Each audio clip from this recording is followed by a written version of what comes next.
PTI रहनुमाओं की मुश्किलात कम न हो सकीं। एक और अहम रहनुमा के वारंट निकल आए। तफसीलात के मुताबिक पाकिस्तान तहरीक इंसाफ के रहनुमा जुल्फी बुखारी के वारंट गिरफ्तारी जारी कर दिए गए। जुडिशल मजिस्ट्रेट मोहम्मद शब्बीर ने जुल्फी बुखारी के वारंट गिरफ्तारी जारी किए। जुल्फी बुखारी के खिलाफ थाना गोलरा में इंसदाद दहशतगर्दी समेत मुख्तलिफ दफात के तहत मुकदमा दर्ज है। वाज़ेह रहे कि Zulfi Bukhari 190 million pound scandal में भी नामजद हैं, जबकि गुज़िश्ता एक साल से वो बैरून मुल्क में हैं।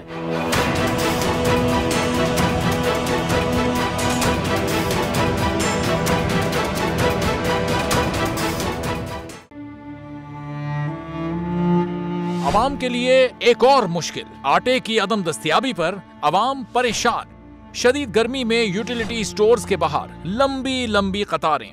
बोल ने निभाई सहाफती जिम्मेदारियां, पहुंचाई घर घर ये आवाज। इस्लामाबाद के यूटिलिटी स्टोर से सस्ते आटे का हुसूल शहरियों के लिए ख्वाब बन गया। बोल न्यूज हकायक सामने ले आया है। आओ मिलकर आवाज उठाएं, पाकिस्तान को बदलें बोल के साथ। बोल बना अवाम की आवाज। अवामी शिकायत पर बोल ने किया मुताल्लिका इदारों से मुतालबा। सुबह 6 बजे से आकर ये लोग आटे का इंतजार करते हैं। 7 बजे आई और नहीं मिल रहा है आटा, पैसे नहीं होते थे उधारे लेकर आती हूँ। वो कहते हैं जी 7 खजूर लाजमी लें। हमारे पास आटे के पैसे नहीं होते तो खजूर कहाँ से लें?